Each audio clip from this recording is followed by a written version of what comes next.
Uma igreja sinodal é aquela que caminha junto com todos e todas na mesma direção, tendo Jesus Cristo como guia e como companheiro do caminho. Não pode faltar ninguém neste caminho.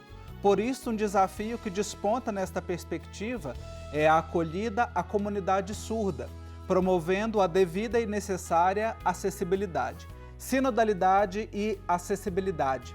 Este é o tema do nosso programa de hoje. Você já percebeu, né, que no nosso programa hoje nós estamos com a interpretação em Libras.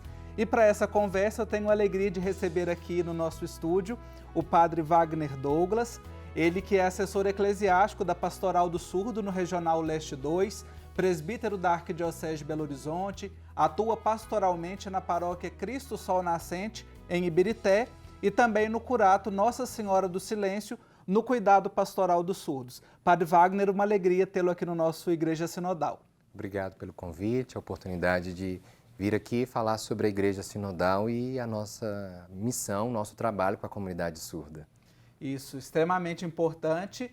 E quem nos ajuda também, participa conosco, facilitando a nossa comunicação com os irmãos surdos, é o psicólogo Hayes Serdoshi. Ele é intérprete da língua brasileira de sinais e ele vai fazer uma saudação agora em Libras, que será traduzida pelo padre Wagner Douglas. Seja bem, eu sou o Hayes, é importante esse momento de acessibilidade nosso. Olha aí, programa promovendo a acessibilidade para ajudar quem está em casa nos acompanhando. E padre Wagner, eu quero começar com uma pergunta básica para ajudar quem está em casa e que talvez não tenha familiaridade com a temática, com os termos, e que é fundamental para a gente não só acolher bem, mas também para incluir. Muitas pessoas falam que alguém é surdo-mudo, aquela pessoa é surdo-mudo. Essa expressão é correta? Não, a expressão correta, a melhor expressão é surdo. O surdo ele tem a perda auditiva, que não necessariamente significa que ele tem a perda no aparelho fono dele, se ele tem algum problema nas pregas vocais. Então, a perda dele é auditiva. E muitas vezes ele não fala porque o som ele nunca ouviu. E se associou muito o surdo mudo, porque ele não dizia, mas ele não... são pouquíssimos, raros os casos que a pessoa é surda e muda, mas na maioria dos surdos são quase todos surdos. Então, o melhor termo para dizer é surdo porque eles podem falar, o som sai. Uhum. Olha, então você que está nos acompanhando, né, ao se deparar com alguém que é surdo, então, ou ao se referir a essas pessoas, utilize apenas que a pessoa é surda. E nós falamos aqui que é o nosso programa de hoje com acessibilidade e interpretação em Libras, que é a língua brasileira de sinais. É língua, não é que a gente se refere a esta língua mesmo, né? Sim, é língua, a gente evitar falar a linguagem, porque a língua de sinais ela tem uma categoria, um status de língua mesmo. Ela tem as suas classificações, as suas posturas diante de uma comunidade, de um povo surdo. E aí outra expressão que pode aparecer, né, a gente fica com medo de falar surdo, eu não vou falar surdo, aí fala deficiente auditivo. Não tem problema, pode dizer surdo. Inclusive, a nossa pastoral chama Pastoral do Surdo. Então, o nome surdo é o que ele carrega a identidade, o jeito dele ver e viver no mundo. Uhum. São considerações muito importantes para a gente começar a nossa conversa e para nivelar o nosso diálogo, para nos colocar no mesmo plano, porque Igreja Sinodal, caminhar juntos, precisa disso, estarmos todos no mesmo nível, no mesmo rumo, na mesma direção. O Papa Francisco ele sempre nos chama, nos provoca, nos propõe a uma igreja de portas abertas, que acolha a todos, que acolha a todas. Nós estamos falando aqui hoje de uma necessidade de acolhimento a partir de uma deficiência específica, mas que nos alerta para todas as deficiências, né? Quando a gente fala de acessibilidade, de inclusão. Mas especialmente nesse caso da pessoa surda, que desafios você percebe para uma pastoral que seja inclusiva, que seja acessível e que seja acolhedora? Esse assunto é importante, olhando sobre as outras deficiências, porque nesta exatamente existe uma outra língua que pode parecer uma barreira, que pode ser um obstáculo na comunicação, na relação, estabelecer a relação. E a língua, ela é o grande lugar que a gente vai estabelecer essa relação e essa interação social, a interação religiosa e essa inclusão. E para a comunidade surda, então, esse espaço nosso na igreja, na inclusão, a língua, ela parece uma barreira, porque realmente é outra língua, é uma língua falada com gestos, com sinais e que não é oral como a gente está acostumado. Uhum. Veja, então, é um caminho que a gente precisa de aproveitar desse impulso de uma igreja acolhedora, de portas abertas, para que realmente possamos trazer estas pessoas para o seio das nossas comunidades. Como é que se dá a ação evangelizadora com a comunidade surda? Que atividades que são realizadas, né? Fala um pouquinho para a gente desse trabalho da Pastoral do Surdo, que é um trabalho já consolidado no âmbito da Igreja Católica, né? Exatamente. As pastorais dos surdos pelo Brasil já estão alcançando algumas 40, a nossa aqui em Belo Horizonte 30 anos, e então é um trabalho realmente consolidado e transformado também dos últimos anos pelo espaço que a língua também foi ganhando na educação. Agora, para nós na evangelização, na igreja, os trabalhos são até semelhantes, muitas vezes, àqueles que acontecem numa paróquia, numa comunidade de fé, que são as celebrações, que são a educação na fé, a catequese. Hoje a gente também tem um outro trabalho que é importante, que é a tradução dos textos bíblicos para a liturgia, que tem uma adaptação, uma tradução. Então, várias coisas acontecem em torno da celebração, que é o lugar, por essência, da comunidade de fé, e as outras coisas vão gravitando em torno da celebração. É um trabalho principal nosso, a gente pode dizer. Sim. Eu acredito que uma outra área, um outro campo de atuação para a comunidade surda também seja na catequese, né? Hoje já existe também um processo de iniciação à vida cristã, de preparação para as pessoas surdas, para que elas vivam também essa dimensão comunitária, né?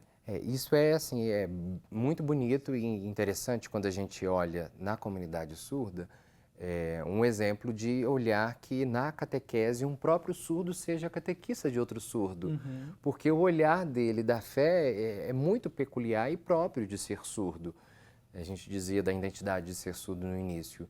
E quando na catequese é um próprio surdo que está transmitindo a fé para um par dele, essa troca acontece com uma profundidade muito maior.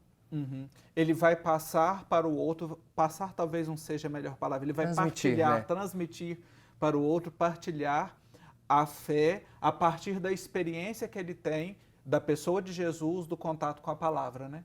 Como um outro surdo. Então, a nossa busca hoje é que esse trabalho cresça, ele já existe, que sejam sempre catequistas surdos e nós que somos ouvintes, que participamos da comunidade, sejam intérpretes como Raíssa que está aqui, eu sou ouvinte, mas a ideia é que cresça maior um número de surdos, não que a comunidade se feche num grupo, um gueto só de pessoas surdas, mas é porque o olhar dele é muito especial. A gente até diz muitas vezes, Marcos Túlio, que Jesus, para nós na comunidade surda, ele é surdo. Ele é surdo como os surdos. Sim. E aí Jesus, ele fala com as suas mãos, ele é surdo como os surdos. Olha aí que experiência bonita, de sensibilidade, de acolhida à palavra, à proposta e à pessoa de Jesus Cristo, né? Que utilizava também o toque, as mãos, né? Para curar, para se fazer próximo e que também se serve desta forma de comunicação para tocar a vida dos nossos irmãos e irmãs surdos. Eu fico assim tocado, emocionado e sensibilizado para essa realidade e que ela possa se tornar ainda mais abrangente, né?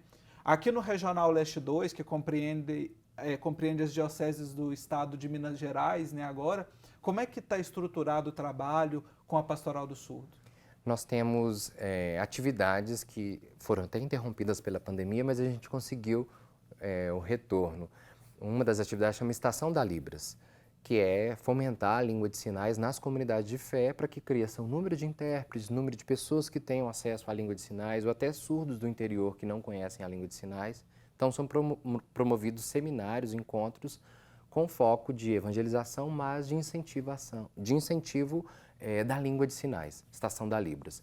Uma outra atividade que a gente faz no regional, e aí a gente faz esse movimento buscando ir em lugares dioceses que ainda não tem pastoral do surdo. Então a gente tem algumas já consolidadas, já organizadas, mas a gente busca levar a estação, por isso estação, né? É um trem que vai parando a cada semestre numa cidade, numa diocese. E um outro é o Seminário de Inclusão Católica. E nesse seminário acontece a partilha dos coordenadores de pastoral, os padres assessores, os bispos, geralmente a gente convida para que ele tenha o apoio, conheça melhor a comunidade surda. E dentro desse seminário a gente ainda tem um espaço para os intérpretes católicos, que é um número significativo também. Uhum. Olha aí que realidade bonita da pastoral, da igreja sinodal que nós estamos conhecendo hoje, que é o trabalho da Pastoral dos Surdos, pensar a acessibilidade como uma chave para a gente viver a sinodalidade e a caminhar juntos. Estou conversando com o Padre Wagner Douglas e com o Hayes Serdoche. Estou conversando com os dois em línguas diferentes, né? Através da oralidade e através dos sinais. Nós vamos fazer um intervalo bem rapidinho e já a gente continua essa conversa. Estamos de volta com o nosso programa Igreja Sinodal, hoje pensando na acessibilidade, na inclusão, na acolhida à comunidade surda, aos nossos irmãos e irmãs surdos. Um programa que realmente nos ajuda a pensar a que distância nós estamos do outro, né? Ou quanto nós precisamos nos aproximar realmente para caminhar juntos. Eu estou aqui no estúdio com o Padre Wagner Douglas, ele que é o assessor eclesiástico da Pastoral do Surdo no Regional Leste 2, e também com o Hayes Serdoche, que é intérprete, né, nos ajudando, facilitando a nossa comunicação. No primeiro bloco, Padre Wagner, nós olhamos um pouquinho para essa realidade pastoral, né, de acolhida à pessoa surda. Mas eu queria voltar agora para uma dimensão social, a questão das políticas públicas, né? Nós já tivemos muitos avanços para promover a acessibilidade com a interpretação de Libras em lugares de educação, né, na escola, por exemplo, no ambiente eclesial, em paróquias, catequese, inclusive. Que dicas, ou melhor, que políticas públicas ainda precisam ser implementadas para que esta acessibilidade, para que esta inclusão seja mais eficaz? As políticas públicas, a língua de sinais, ela é muito nova, ela tem, a lei da Libras, ela tem 20 anos e a regulamentação da lei também é muito discreta, a gente pode dizer, ela Sim. poderia ser melhor aplicada, que é para os espaços públicos, que são garantidos por lei, acessibilidade em todos os espaços públicos, e o que muitas vezes não acontece. Mas eu acredito que hoje a comunidade surda, e também vendo e sentindo com eles as dores e as angústias de ser surdo, a busca pela educação e a bandeira que a gente pode dizer para uma política pública da educação dos surdos, nesse âmbito social, é que possa crescer ou se estabilizar melhor uma escola bilíngue, que é pensando na educação de uma criança e um adolescente surdo, que ele aprenda as duas línguas, que são as duas línguas oficiais do nosso Brasil, Sim. que é o português e a língua brasileira de sinais.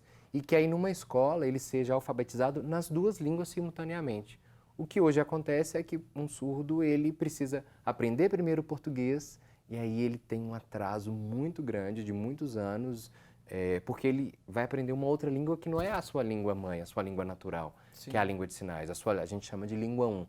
A sua língua 1, ele vai estar sendo até proibido de usá-la porque ele tem que aprender o português. Então, a política pública hoje é pela escola bilíngue. Uhum. Já tivemos avanços aqui em Minas, teve um projeto de lei aprovado pela Assembleia e pelo Estado, da escola bilíngue, mas ainda não deu um passo, sabe? Uhum. Mas essa é uma luta recente da comunidade surda para a educação. Uhum. Importante este ponto que o Padre Wagner traz, né, para nos ajudar a pensar nesta garantia desse espaço que é dele por direito, né? A escola talvez seja o lugar em que isso se seja mais visível, né, em que se concretize mais, mas é garantia dele em todos os espaços ele ter o acesso à sua língua 1, né? Aprendi isso aqui hoje no programa, né, a língua 1. É a sua língua natural. A nossa é a língua falada, Falada. E isso é natural em nós. A gente bebê já faz, e um bebê surdo ele já gesticula, ele descobre que a sua comunicação é pelas mãos. Uhum, sim. E a família também, ela é um lugar, um ambiente social muito importante para que a criança, né, no caso, tenha também este acesso aos seus direitos, a garantia, possa acolher e acompanhar, ajudar nesse processo, né? A família sofre um pouco com o luto, inicialmente quando descobre que a criança é surda, só que elas todas precisam se abraçar ali naquele momento para a acolhida. E é difícil um pouco porque as famílias parecem muitas ter um estigma, né? É um deficiente, é um surdo, e até a superação desse estigma e entender que o seu filho ele tem milhões de capacidades, é um filho que pode ter a sua identidade surda valorizada, isso demora bastante. Então a família, muitas vezes, ela sofre esse estigma social, né, de ter um deficiente, mas quando descobrem, vê que é um grande potencial, um jovem surdo, uma criança surda. Sim. A Pastoral dos Surdos também faz esse acompanhamento às suas famílias ou há algum espaço próprio na igreja e também na sociedade para fazer esse acompanhamento, um suporte, orientação para as famílias? Sim, a gente criou fazemos duas coisas ao mesmo tempo. É o curso de Libras, que ao mesmo tempo que a gente tem o curso com valor social, acessível e que pessoas todas podem ter acesso a uma língua de sinais básica, mas a gente percebe que muitas são as mães que procuram e a gente acaba descobrindo esse espaço ali para acolher e promover essa quebra desse preconceito que existe. Mas também a gente já percebe que só de estar procurando ali o curso de Libras, porque ela precisa aprender a língua de sinais para se comunicar com o filho e ao mesmo tempo ensiná-lo, vai também sendo acolhida. Então, na nossa pastoral, a gente acaba fazendo duas coisas, oferecendo o curso, acolhendo as famílias, que muitas vezes são famílias simples, né, que não teriam como pagar um curso, e também nessa acolhida, nesse acolhimento. Cada pessoa tem um tempo de aprendizagem, de assimilar as coisas, mas por curiosidade, qual é assim, o tempo mínimo para aprender o básico da Libras? Olha, sendo bem sincero, é um pouco difícil, porque a gente está acostumado a falar, e aí é uma língua que a gente usa as mãos, né? Então é uma outra constituição que a gente precisa demorar um pouquinho. Demora, eu acho que para você sentir bem, confortável numa conversa que não seja uma conversa básica, boa noite, boa tarde, eu acho que para mais de 1 ano e meio, mas o contato inicial já é suficiente também para você já ter essas informações superando os preconceitos. Sim, que às vezes nós vemos muito, às vezes quando encontra também nos sinais ou em espaços abertos, né, campanhas oferecem para a gente o alfabeto, né? A gente às vezes aprende ali o abecedário na língua de sinais, mas há uma infinidade, né, de outros sinais que vão sendo também, porque a língua é viva e ela também vai se dando a dinâmica da sociedade na qual ela está inserida, né? O alfabeto é exatamente aquilo que para nós é o alfabeto. Uma pessoa que sabe o alfabeto, ela não sabe falar, ela não sabe comunicar, ela sabe aquelas letras. Então, saber o alfabeto manual também já é um básico e garante, por exemplo, aqui a configuração de mão A, que é a letra A do alfabeto manual. A partir da letra A, eu consigo fazer vários outros sinais que se tornam, o alfabeto se torna a configuração de mão. Então, a língua de sinais tem essas especificidades, mas ela é muito interessante e vale a pena. Olha aí, a gente conversando para falar de acessibilidade, de inclusão, mas também aprendendo, descobrindo e pensando o quanto isso é importante. Assim como nós estamos fazendo aqui esse diálogo, né, pensando na comunidade surda, também vamos pensar na comunidade cega, na comunidade dos deficientes físicos, né, e tantas outras que precisam de ser acolhidas mais no seio da nossa igreja, né, para que aconteça realmente uma experiência de igreja sinodal. Como é que as nossas comunidades, né, quem está nos acompanhando aí pelo Brasil afora, na sua comunidade eclesial, na sua paróquia, como é que ele pode se abrir e ter também uma experiência mais efetiva de inclusão e de acolhida? O olhar ele precisa estar bem aguçado para perceber que essas pessoas estão ali. Talvez na sua comunidade tenham pessoas que precisam dessa atenção, da acessibilidade. E a gente pode pensar nas inúmeras que você lembrava, um cego, algum cadeirante. Então, essa sensibilidade junto com o olhar faz com que as pessoas das comunidades de fé, as lideranças tenham essa expertise de olhar e aproveitar todas as oportunidades para acolher a todos. E essas pessoas estão lá, essas pessoas estão na sua comunidade. Eu tenho certeza que agora, depois dessa conversa, você vai ter um olhar melhor e vai ter essa sensibilidade. Uhum. Agora uma pergunta pessoal, como é que é para o Padre Wagner trabalhar com a comunidade surda? Olha, já são vários anos. Eu era bem mais jovem e eu quis aprender a língua de sinais quando estive com eles no primeiro contato. Foi uma postura de fé mesmo. Eu quis aplicar isso como uma igreja que encultura, a categoria de enculturação está muito forte em mim, e isso que é do Vaticano II, que é da Igreja Sinodal, isso apareceu nessa escolha minha. Então, como estar na Pastoral do Surdo tem a ver com o que eu acredito de ser igreja, que tem toda essa perspectiva de igreja do povo, do Papa Francisco, e foi esse olhar. Também uma outra escolha que eu fiz e sentindo-me parecido com Jesus peraí, onde que estão os pobres do meu ministério? Né? Quais são os pobres que Jesus colocou para que eu pudesse me aproximar deles e ter compaixão com eles e viver a minha fé e o meu ministério? E estar com os surdos passa por essas dimensões teológicas e alcança a minha fé e o meu ministério. Olha aí que bonito, que experiência bonita, que testemunho também que o senhor nos oferece, né? Eu quero agradecer a sua participação aqui e partilhar conosco essa experiência pastoral com a comunidade surda. Obrigado, Padre Wagner. Obrigado pela oportunidade e desejo que você, por essa conversa aqui da Igreja Sinodal, a gente sinta realmente que estamos todos juntos. Muito obrigado pelo convite. Isso. E eu quero agradecer também ao Raie Serdoche, que foi o nosso intérprete, e assim como no início, ele também vai deixar um agradecimento por meio da língua brasileira de sinais. Então, eu quero agradecer esse tempo, essa oportunidade de estar aqui, esse momento importante de discussão e de comunicação do trabalho, de estarmos todos juntos na igreja. Olha aí, muito bom. Em um encontro com a comunidade surda em 2019, o Papa Francisco afirmou o seguinte, que as pessoas surdas podem ajudar as pessoas que não ouvem a voz de Deus a estarem mais atentas a ela e assim dar uma contribuição significativa à vitalidade da igreja. Aprendamos então com os nossos irmãos surdos a estar mais atentos à voz de Deus.